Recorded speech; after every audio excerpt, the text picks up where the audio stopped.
it's not usually a Middle Eastern trait. Yeah, I hope I don't feel good actually when we are late. So, Assalamu alaikum everyone. Good morning, good evening, good afternoon. So we are still working on or studying 24th letter, and it is quite a learning experience, quite a pondering experience for me. So each time we started, I tried to summarize a little bit, but this time I'm going to take it from the end of the second sign.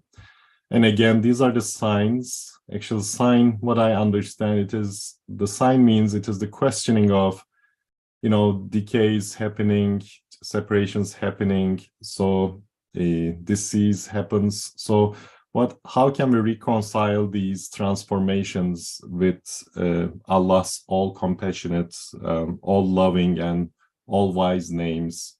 So this was the point quest of Said Nursi, and we were just reading along, and this second sign, especially in my own words, was elevation of Said Nursi's understanding of how this reconciliation happened. So he started seeing things as, maktub. Then he started seeing things as mirrors. Then at the end, he saw things like everything is connected to each other and everything is kind of a word, and they're just speaking out loudly, glorifying, the creator. So there are nuances, obviously. And I'm going to take it from this yellow part. I think it's going to summarize the second sign, and then we're going to change gears towards third sign. My speakers today, Colin Turner from UK, and Cezmi, who is the other speaker, if we have. Nazif Durmaz. Who? Nazif. Nazif Durmaz is our second speaker. Okay, so great. Let me start with this green part. It is as if the beings of the earth and the skies and their motion and actions are the words of their speech. Their motion is their speech. That is, the motion and decline arising from activity is speech, glorifying God.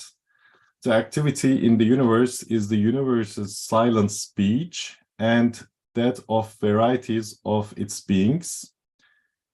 They're being made to speak. Maybe this is not as fluent, but I compared this with the Turkish. What attracted my attention here, actually, Said Nursi especially attributes speech glorifying God to the motion and decline. So all the decays, all the declines, in other words, all the apparent things that look negative, they are the speech of glorifying God. So tekellumat-ı tesbihiye, so that's with glorification. On the other hand, the activity in the universe is the universe's silent speech. I think I noticed this is an excellent analogy because usually things are going on and we have no problem with that. Like I'm talking right now as if that's the normal. But also my youth, my youngness is decaying. And it becomes troublesome when I'm at an older age, if I'm to leave. And that's the speech of glorification. And while the regular activities are silent speech. This is the first time maybe I noticed or I remember, so this was striking to me. Colin Hocam, what do you say about that? Then I will ask Nazif after you. It's interesting. I as you know, this is being retranslated at the moment, and I found this passage quite problematic, the English of it quite problematic and difficult to understand because what I understand Ustad is saying is that the beings actually are speech in all of their different how can you say, from all perspectives that you look at beings, they are their own language, in other words, because you can't separate divine language from divine creation, and therefore you can't separate the word from the thing spoken.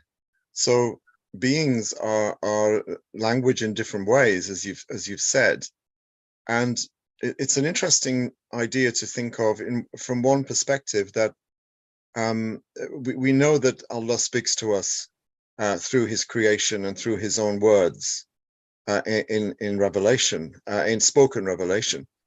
But we have body language as well as. Sorry, 1 second. Sorry, we have body language as well as spoken language, and so the creation also has body language in a sense. And I think here it says the universe's silent speech is its activity. So the universe speaks, but it's like body language, and it doesn't tell us everything that we need to know to understand the creator. And that's we have speech in different ways. So I found this quite difficult to parse, really, and to find some kind of anchor in it. But I think basically what he's saying is that activity, not just activity is speech, but the very beings of the existent creatures is also speech. They are their own language. I mean, we can't separate them from language. And of course, that language is the created language, which reflects the language of the divine. So whatever we find in the beings, we're going to find also reflected from the creator. It's going to be his speech, but reflected in different forms, different modes, different articulations in the creation. The important thing, as you said, is it is speech which is glorifying God. It's not just speech for the sake of speech. Yeah, I think this negative connotation, like decline, is attributed to speech of glorifying God, while the regular activities are attributed with silent speech. So from the decline of things, the zeval of things, one understands that they don't possess their own vitality, they don't possess their own creative power, and therefore that speech, they are speaking with mute eloquence, in a sense, about God, but they're speaking about his perfections through their imperfections. So that's the speech where they're glorifying God through their decline. And of course, motion ultimately will lead to decline. And everything is in decline, in motion and in decline. Motion shows imperfection, because you have to move from A to B. It means if you are at A and you don't have B, you lack B. And therefore B, your destination, is the way that you are being perfected. If you move from A to B, you are gaining something which you didn't have. And since we're always in motion, it shows that we are existentially poor and impotent. And we always have to be moved from one point to the next, because we are always needy and always lacking. So that motion and decline, he's right on the point there, right on the target there. This is speech glorifying God. It points to God. And then the activity itself, is pointing to his rububiyah. We see the rububiyah, and that is the silent speech of the creation, the body language, in other words. Yeah, wonderful. I want to turn back to Nazif Durmaz. Can we hear your opinion on this part? Oh, yeah, thank you. As always, just right before me, Colin Rizam, so yeah, he explained everything perfectly. The only thing that I remember from is that, so the way that I am just kind of thinking, so as soon as we read this paragraph, it reminds me just like the eye of a believer, or just the way that just like how a believer sees the world. So inshallah, it's just it reminds me the passage, like the little kind of paragraph, that just if a mu'min, so if someone who's the believer, right? So as soon as he starts looking around himself and starts, of course, seeing everything just as worshiping Allah, right? So because you are somehow like, and immediately you just put on that glasses, so that believer glasses, and immediately you start recognizing and witnessing every single thing is created by Allah, and then just they have their own purpose, and their purpose is by simply, worshiping and reciting and glorifying Allah Almighty. So I think that just somehow like the activity is just to start. So to me, this is my opinion, is that it's somehow like, and he's preaching us, like, and he's just basically teaching us the place that like how we should maybe see the world, this beautiful the creatures like around us, right? So like now the beings of the earth and the skies and their motion, action. So it's like basically you're saying that, well, here it is, like, and just I see through the glasses of a believer. So now just they all have their own speech, they all have their own worship. Everything around us is worshiping, everything around us is owned by Allah, and they are doing what they are supposed to be doing. So they are not acting on their own, right, by themselves.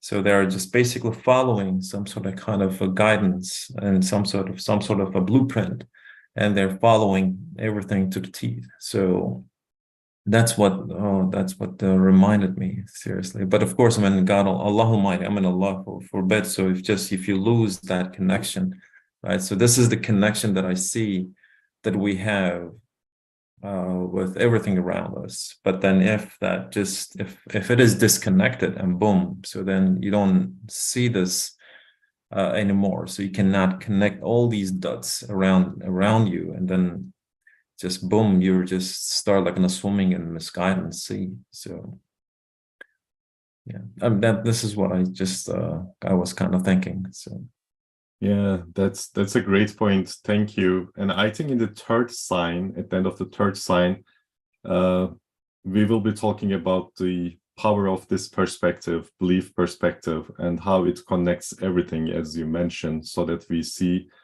every object and every subject in the universe is kind of worshiping the creator in connection to each other. So well, then I start the third sign. Things do not go to non-existence. They rather pass from the realm of power to the realm of knowledge. They go from the manifest world to the world of the unseen. They turn from the world of change and the transience to the worlds of light and eternity. In reality, the beauty and perfection in things pertain to the divine names and are their impresses and manifestations. Since the names are eternal and their manifestations perpetual, certainly their impresses will be renewed, refreshed, and made beautiful. Things do not vanish into non-existence. Their relative determinations change. Their realities, essences, and identities from which spring their beauty and loveliness, effulgence, and perfection are enduring. Yeah, I think I'm going to stop here and so turn back to you. So whichever wants to pick. So this is talking about realm of knowledge versus, realm of power. And I think these concepts are pretty salient in Risale-i Nur, different parts of Risale-i Nur.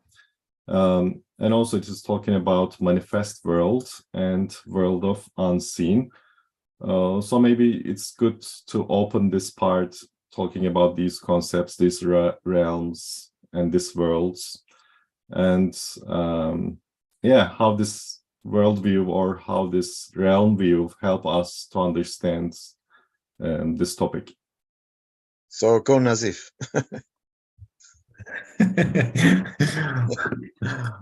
Oh, thank you. Oh man, I shouldn't have said that. Yeah.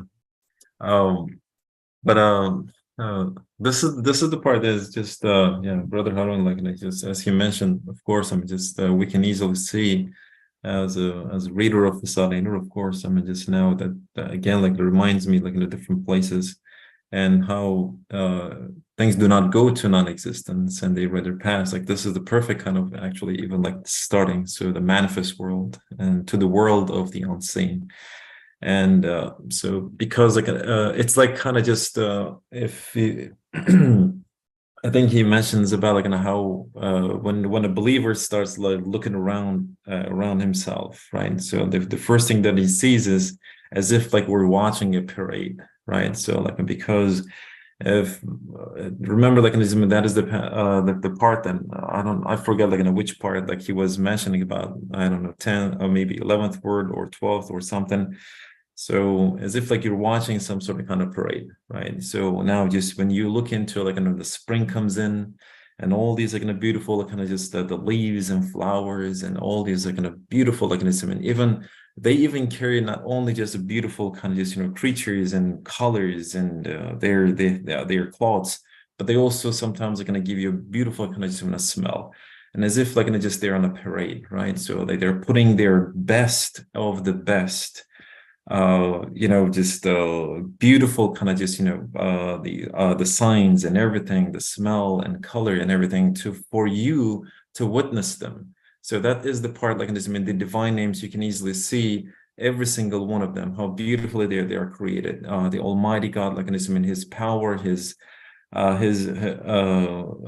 don't know, like in just the knowledge and everything. So you can easily just somehow find a way to these like kind of just names. So this is the part that it kind of just reminded me. So since the names are eternal and manifestations, perpetual, so they're renewed, they're refreshed.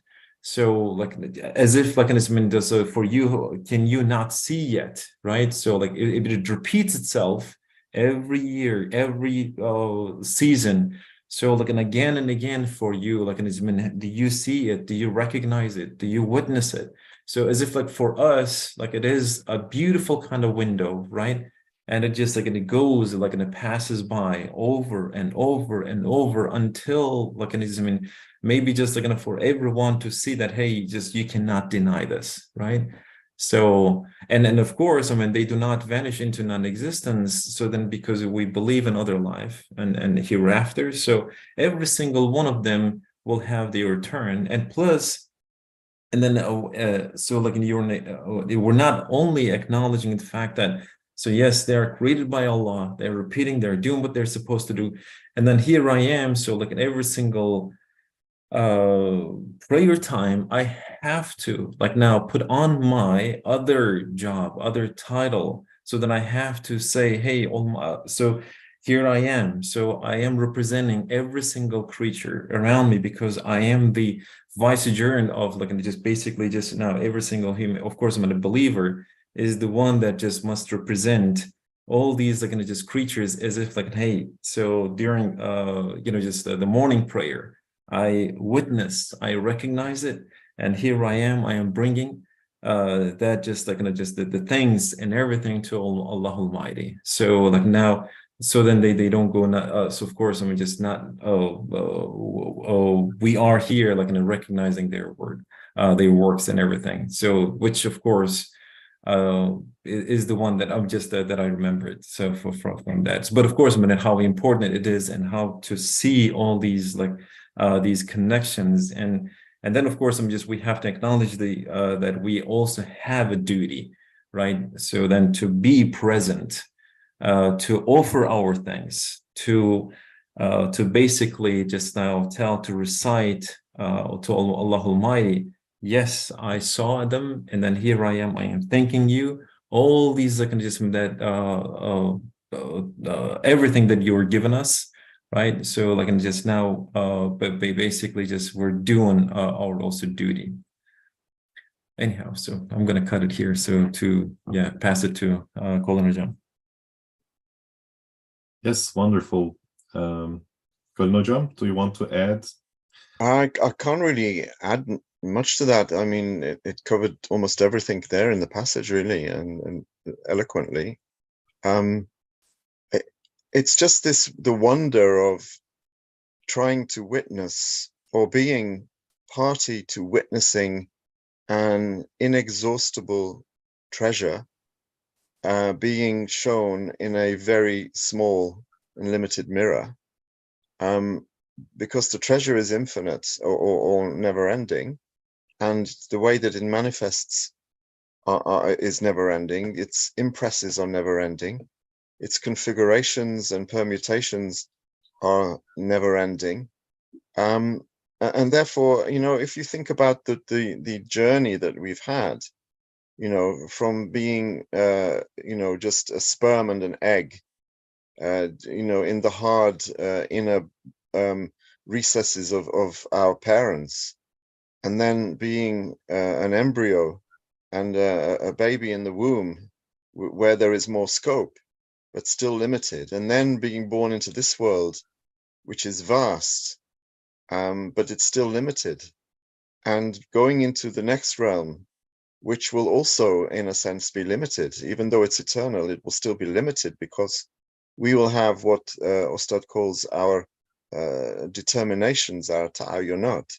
We will have a particular form, and our form will still be, in a heavenly sense, limited, with a heavenly body, which will be of heavenly material. So, just as we had an existence that was suited to the womb, and before that was suited, to the ovary and to the gonads in in a male, and we have a form in this world that's suited to this world. In the next world, we will have a heavenly form, but it will still be something that is limited, and all of the names will still be doing exactly what they're doing here in a heavenly way. Yeah, I've gone off track a little bit, but basically what he's talking about here is, a limited field and an unlimited source, and that carries on. And in this world, we uncover so-called the 50,000 veils of darkness. In the next world, we have 50,000 veils of light. So in other words, there is always the uncovering that comes with this, continuous motion, this continuous discovery, and this continuous movement. And in the next world, that doesn't stop. This brought something to my mind. Maybe the philosophies such as pantheism or even Wahdet-ül Vücud looks like these are the ifrat and tefrit of, understanding this type of manifestations, if you agree. Like on one side, we see definitely the essence of things, essence of creation is there. I mean, everybody, I think, notices that. But in the end, one branch of philosophy, let's say, just submits it to the nature. And that's the pantheism side, I would say. Like you're saying that, yes, essence is there and all is nature.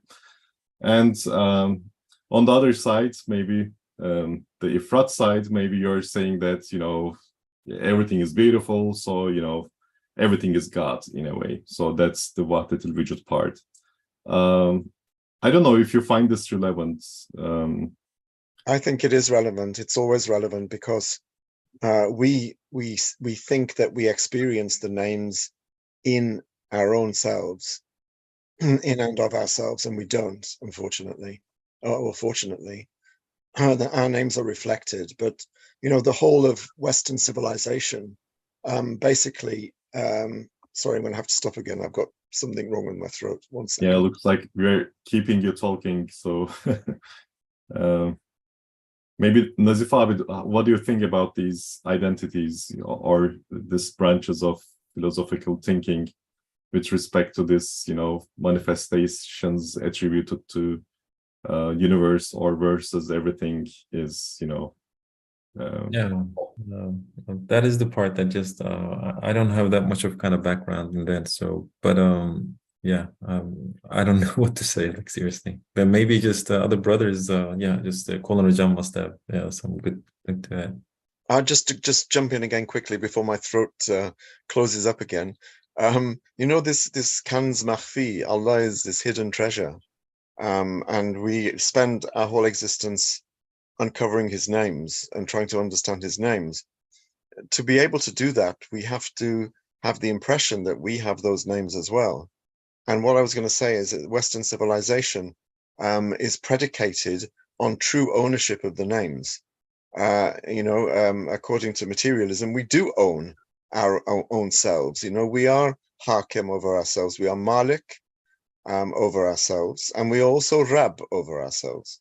Whereas in actual fact, in reality, we're not, and we have to give those names back. So your points about Wahdat al-Wujud, you know, about the two extremes, are very salient points, because we do. There's a tension between owning the names as reflections and thinking that we own them as realities. You know, we have the names in us and around us as reflections. But as we grow up, we learn and we are told, you know, that we are sovereign individuals, and we have to own the names in order to disown them. And this is a paradox, and it's a tension.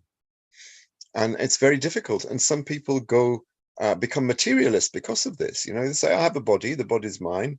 I have knowledge, the knowledge is mine. I'm the one who went to school, I did the learning, so the knowledge is mine. You know, this lack of real self-critical thinking leads to us owning the names.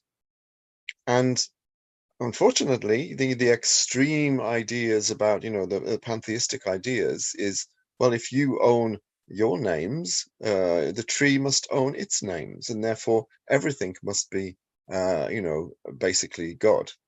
God is one with the whole thing is just this huge amorphous unity. And we know that's not the case. And this is because we own things that we have no right to exercise ownership over. Yeah, very profound. So thank you. Bilen wrote a nice paragraph. First, there's a poem in the poet's mind in the realm of knowledge. Then he writes and reads and shares it with the audience to be appreciated in the realm of milk. Then all the meanings and repercussions of the poem stays in the heart of the audience, and poet going back to realm of knowledge despite physical ending of the poem recital. Yeah, thank you. You're, I think, drawing our attention to swifts between, you know, milk and melekut, you know, with the meanings and the maybe design of the poet, and how I think Bilen crept into my head, you know, because before I started coughing, I was going to say it's difficult to understand, the realm of power and the realm of knowledge. But the thing is, I was going to use the blackboard or the whiteboard analogy. You write everything on the whiteboard and you look at it and you understand the meaning, and then the meaning returns to the realm of knowledge, and you rub out, you erase all of the, the writing that you do on the board, and then you put fresh writing. But he put it much more beautifully. So yeah, really nice. There's this tension always, between these different components. Yeah, so nice. I think we can move on. The beauty of beings with no spirits pertain directly to the divine names. The honor is theirs, praise is due to them, the beauty is theirs, love goes to them, they suffer no harm on those mirrors changing. This is for beings with no spirits. For beings with spirits but no intellect, I guess animals fall in this category, death is not a departure from extinction, a vanishing into non-existence. It is to be saved from physical existence and the turbulent duties of life. The beings make over the fruits of the duties they have performed to their spirits, relying on a divine name, their immortal spirits persist. Indeed, they attain a happiness worthy of them. That's quite interesting. I will come back, of course. For beings that possess both spirit and intellect, for us, for human, that is anyway a journeying to everlasting happiness, to the eternal realm, which is a spring of perfections, material and non-material, and to such other dwelling places of the all-wise maker as intermediate realm, the world of similitudes, and the spirit world, which all surpass this world in beauty and luminosity. Their passings does not lead to their death and extinction, separation, and non-existence, but rather to their attaining perfection. Yeah, I think I'm going to stop here, and maybe it's good time to discuss how, these transformations to other realms are reflected for beings with no spirits, beings with spirit but no intellect, and beings with spirit and intellect. Nazif abi, do you want to take?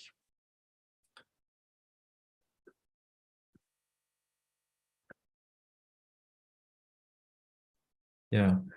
I think we somehow like in touch bases like here and there, so especially at this point, and I think just as always to start Bediuzzaman, so he explained everything just so nice and in detail, so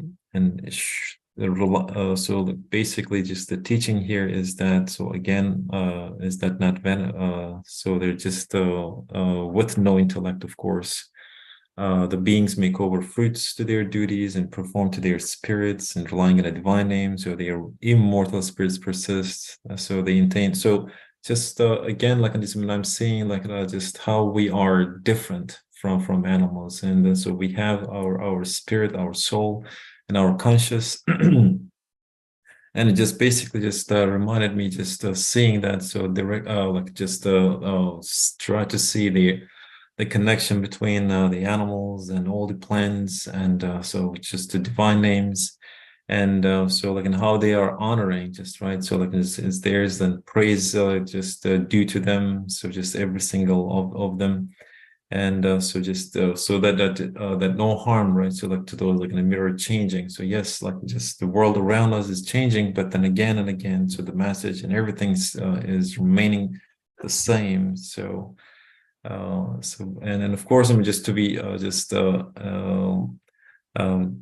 of course I'm just they're getting their happiness, right. So just so they are just being paid so for their duty, so they are happy, so they do whatever they like, of course. But at the same time, so they are fulfilling their duty in this world. So just any single cow, of course, we see around us. So they keep like giving the milk, of course. They're so nice, so just like of course just so docile. And whenever we're looking at the owner of this cow comes in, just gets the milk, and just to people, she doesn't say anything against it. So just gives it away because that's her duty, right? Just and she's happy, and that we just see from outside, of course. And boom, just fulfills the duty and just moves away. But of course, what is my duty? So like I'm seeing all these like the performance of these animals and plants and everything around me, and they are all just looking into directly to one name. So to different, of course, just to divine names, and then like it's again. So just what I see from here is thought. So like it's teaching us. Okay, so now you're acknowledging, you're studying them one by one. So that now just turn around and just question it, right? So do you accept it? So and of course, do you recognize it? So are we witnessing it? And so every single day, so what I see is that, so that repetition that I see, right? So like, and again, it catches my attention that, so there is a huge repetition, like it just repeats itself over and over every single day, every single hour. maybe in some kind of cases, little bug's life, of course, I mean, just maybe it is like every single second. So then this repetition, like, and it keeps like, just saying, so then like my, of course, I mean, duty is that, so then I have to repeat, right, glorifying his name. So like it just the past, of course, I mean, this Eid, so like, and just why we kept like repeating the same kind of recitation, right, over and over. So just glorifying Allah, glorifying him. So yes, over and over. But now just we have a great kind of just, maybe just advantage here that, so we have like a book like Risale-i Nur, so like, and just teaching us like in detail. So we're like, now we can go like use our conscious being, it's like consciousness, our intelligence. So then maybe we can just perform it in a better way, and repeating just glorification, and of course repeating maybe just our maybe just like just other duties as well. Not, of course, I'm just for forgetting, of course, like just other stuff. Yeah, that's the one just would be my additional here. Yeah, great.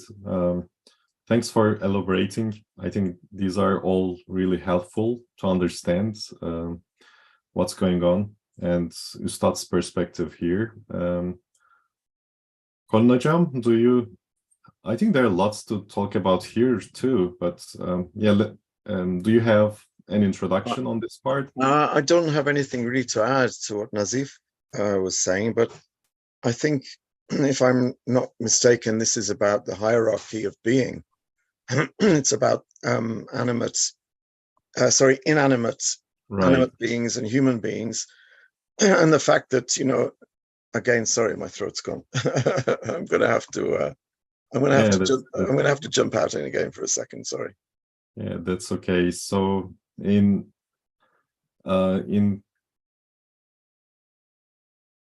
just in complementing what you are saying, yeah, looks like here he's classifying beings as inanimates, animates, and versus conscious existence. So also maybe I can ask and add, if this understanding requires a prerequisite. In other words, how does it sound for an outsider or first-time reader? What do you think? I mean, is it possible to agree that, let's say inanimates like flowers, actually maybe stones, since over there actually with no spirits, it's talking about, I thought flowers are included, but if not, stones and mountains whatsoever. So is it easy for us to understand that the honor goes to the divine names? I mean, do you think this reading requires a prerequisite to understand? I would say, yeah. Yeah, sorry, I'm back again. I don't know for how long. Yes, I think it does, Harun, you're right. Because these days people don't like to see hierarchies, unfortunately, because they think somehow it militates against equality if you have a hierarchy. But we see we have a hierarchy. We see inanimate objects, inanimate things, apparently inanimate, but I mean they are still graced by an angelic presence, which seems to give them purpose. So we have minerals in the soil, and the soil is taken in by the plants, and the plants are taken in by the animals, and the animals and the plants are taken in by us. We consume them, or they become part of us in a sense. So there is a kind of I would say Mevlevian or Rumian evolution, not Darwinian. When Rumi says, I died as a mineral and became a plant, Right. I died as a plant and became an animal, in this very famous Right. poem. So he's talking about, on the level of, as you said yourself, the level of the mineral, the names there, the mineral doesn't feel any pain or any loss or hurt when the names, when the mirrors change, right? So when the rock, for example, crumbles or I don't know, it just declines and becomes like dust, it doesn't feel any loss, it doesn't feel any pain or yearning, because all of the merit of those objects is the merit of the divine names. So, death for the stone doesn't mean anything really. Then you have beings with spirits but no intellect, and again, I think you equated this with Animals. With animals, right? Okay. Then we may have missed plants out, but maybe plants was the first one. I'm not sure. But plants are also I living would put beings, plants aren't in they? the first category, but yeah, You wouldn't, or you would. I would put it in the Right. first one. But Yeah. I mean, plants are animate, and they have a kind of Right. animate soul as such. So maybe they belong with the spirits, but no intellect, possibly. I don't know. But anyway, you know the hierarchy. So with the second one here that you've marked in this yellow or orange, death is not a departure for extinction. It's a kind of respite from physical existence. and they live on in a kind of collective spirit. And then we come to human beings, of course, right at the end, at the top of the hierarchy, or at the top of the pyramid, if you wish, where there is the consciousness of an eternal realm, whereas the kinds of consciousness in the other parts of the hierarchy are different. So he's talking about a chain of being here, I think. Yeah, absolutely. And looks like the story ends with all happiness. There is no suffer or no really bad endings. Looks like every being is happy at the end of this this perspective, to say, which is amazing and which is true. I mean, if we are following up to this sign, I think I was saying prerequisite because I think he's building up. He's not talking independently. So he's setting the perspective in the first sign, then talking about details of decays and transformation in the second sign, and in the third sign, he's putting these arguments in front of us. So I think it is building up. Bilen says, I could remember reading probably in Mesnevi that about even our imaginations will have its suited special appearances in the hereafter, like our deeds. These appearances are said to be saved in a lot tree of end. Sidratul Muntaha. Nice contribution. Thank you, Bilen. Okay.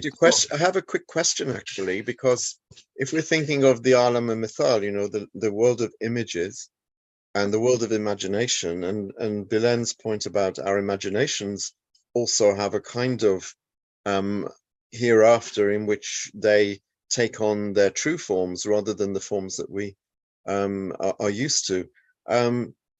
Do fictional characters have a kind of existence in the hereafter, or do they have a kind of archetypal existence? Because they are basically they are characters. If you think of the characters in the myths and the poems, and this whole mythopoetic tradition of, for example, ancient Greece, then through right, drama throughout the ages and writing, these are products of our imagination.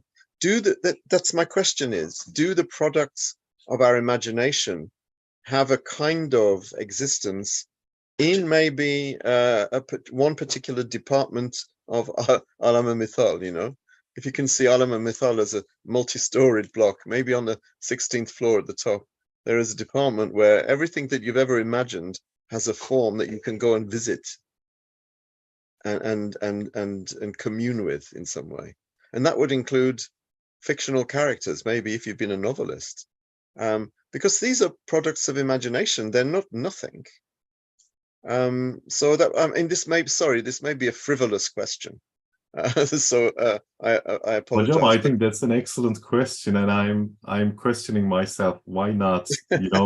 My immediate understanding comes as hereafter. Everything is retained. So, and if everything is retained, and we know that any type of things that are, how to say, Adem, Ademi, that Yes. do not exist. I think the place is the hellish, and everything that's contributing in some sense, serving to the meaning. By Ismi Hakim, I would imagine definitely why not? I mean, if it is helping for Marifetullah, for the knowledge of the Creator, I think all the similitudes or the imaginations should be retained. That's just we lost the ability to imagine. You know, really, we have lost this ability to imagine, because imagination is one of our lataif, one of our inner lataif, one of our inner faculties. And increasingly, despite the fact that, you know, the cinema is full of films and of all different types, but I think that imagination is becoming poorer and poorer. Maybe because of social media, maybe because we don't write anymore. Bilen is asking me which fictional character I want to meet: Avengers, Hercules, or Harry Potter. and it's a great point. And imagination is the source of engineering. You know what? Really? I Of understand. course, yes. Yeah, I mean, Can you engineering explain is that? Can you design. Design explain that? means imagination. It's the source of engineering. And can you open that up a little bit? As you see, any innovation, like Apple company recently introduced I see. Okay. Vision Yeah, Pro, for instance. yeah. So it's kind of you're coming together, putting your minds, and you're just thinking out of box, you know, to be able to design a product from the first place that nobody else ever have seen. I think it's subject to many inspirations. It's subject to many, how to say, inclinations from inside. So it is something different. As you say, it's a different faculty. So when we express this faculty or open it, it's going to bring something unseen in this world. And we can put it in a shape that everybody sees. It becomes seen. So that's engineering, I would say, because it's going to be satisfying a need which was not satisfied before. But it's kind of, it's another way of manifestation, I think. It's kind of your opening a new way, opening a new window, which was never seen before. But then you notice that it helps you a lot, it helps society a lot, and it helps humanity a lot. So it's kind of, there's a missing stone for centuries, but you were not aware. Then the stone is again put over there, you know, to connect the big picture in a way. That's interesting. To bring Nazif in as well, Oh, my yeah. last question would be, we know that Allah creates, it's said to be ex nihilo, from nothing. In other words, not from any pre-existing stuff. Obviously, the blueprint from our perspective is his knowledge, clearly. But our imagination, is this the closest thing that we have to creating from nothing in the kun fayakun sense, that we can create in our minds, as Harun Hojam said, you know, a whole new system for something? And I know you're an economist, Nazif. Yeah. I think you're right. Yeah, I've checked you. Sorry, I'm not stalking you. I checked you. I checked you out online. I wanted to know a bit more about you. Yeah. And economy for me is like Chinese, so forgive me. So, you know, when you come up with a new theory, that's a kind of ex nihilo creation, isn't it? It's about as close as we can get. I totally agree. I mean, this conversation, like, By the way, seriously. Nazif Hocam, I'm sorry, since it was late and I couldn't get to know you before. It would be very nice to maybe have a short introduction on you and your background, so that we understand how you are contributing. I think it is very important. Sure, yeah. Just some of you guys like just know me. Yeah, my name is Nazif Durmaz. I live in New Jersey. I teach at Kane University. My field is economics, specifically international economics and applied macroeconomics. But this conversation, seriously. So my answer to Bilan's question is like, seriously, why not? And to Colin Jam's like, seriously. So like having some imagination, the way that as perfectly just explained, so much like just theories has been like just in different fields. Of course, economy like is one of them. So in economics, you have a theory, you have like imagination. And then like somehow like you learn it, you try to explain this confusing and so complicated world around us. And then so maybe it's like in some kind of cases it's not materialized, but it helps you to understand the things or just like how like some stuff works, right? But the same way, so if you're a novelist, so my answer is like, seriously, like why not? So Allah Almighty has got like he's a huge, like, and just so vast knowledge and everything. So in hereafter, so why not? So why? So like even like let's say this we're using laptops and cell phones and this and that. So these all these gadgets must have been some sort of kind of theory or some sort of kind of imagination in some people's mind, and look where we are now. So and we're using them. We're using cars, and if we take these gadgets like in the back to like in the 14th century or 13th century, so to some emperors and everything, so they would have been like amazed, or maybe we would have been like put into like in dungeons and everything, so because Yeah. we're wizards or something. So Yeah, definitely. but look, I mean, so it happened, right? So like and just now, why not? I mean, just maybe in hereafter, so like some of the angels could play some parts, like and just maybe just be kind of Clark Kent or Superman or something so around us. So I mean, it's not far-fetched, I think. I So don't think it's far-fetched at all. And maybe yeah. in the next realm, I will be able to visit your imagination, Nazif, Oh, if you allow me. Oh. No, if you allow Yeah. me, and if it's if everything in it is wonderful and licit, which I'm Mhm. sure it is, and in a wonderful, beautiful form, why not? We can Yeah, have yeah. tours of each other's imaginations. Why not? Yeah, certainly. Yeah, exactly. So because of that is also kind of part of us, as you just mentioned before. So Allah Almighty has bestowed upon us, right? So like, and if He didn't want to give, so He wouldn't have given, like, and it's been asking or something. So like now, just if we have imagination, so that means we can, like in our own kind of ability, so have the power to do some stuff. And according to like it's been to I mean, just we're believers, we're looking through like it's been the eyes of like a believer, of course, I mean, just through the eyes of Quran, and so then here it is, like, right? So He's given us like every single just ability or just understanding and just asking, right? Or just going in detail, just so like trying to learn, and we have this like a perfect kind of want, right? So like a wish Yeah, to what you yeah. want to learn. So yeah, why not? So I mean, if it's part of us, yeah, Can you imagine Harun's imagination?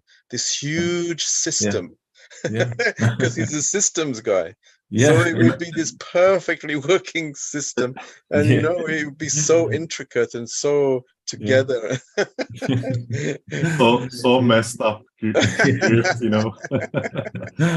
Yeah. Um, No, but maybe like it's, I mean, it should, like we should have that sort of kind of thing. Like it's just imagine like it's maybe in our like in a parts of our life. So maybe we had some questions, some queries, and some sort of kind of not understanding kind of parts. Yeah. Somehow, just saved in part of like in our memory. And maybe we want to learn, but maybe if you forget about it, so in hereafter, so like in just boom, like all these saved kind of files are gonna be open, and On a maybe separate they're hard gonna be drive, answered. So and who knows? yeah, or I save think them on flash this was drives, very on nice. separate Yeah, hard drives. yeah, Absolutely. So they should have corresponding realities. And I was trying to remember, maybe some of brothers here can help us giving examples. I think there are some hadiths, right, talking about some uh, hard hard facts, or let's say there will be special house constructed depending Mhm. on how generous you are in this world. So I think there is some hadith which mentions something abstract in this world, construct something very hard, in the other realm, in the hereafter.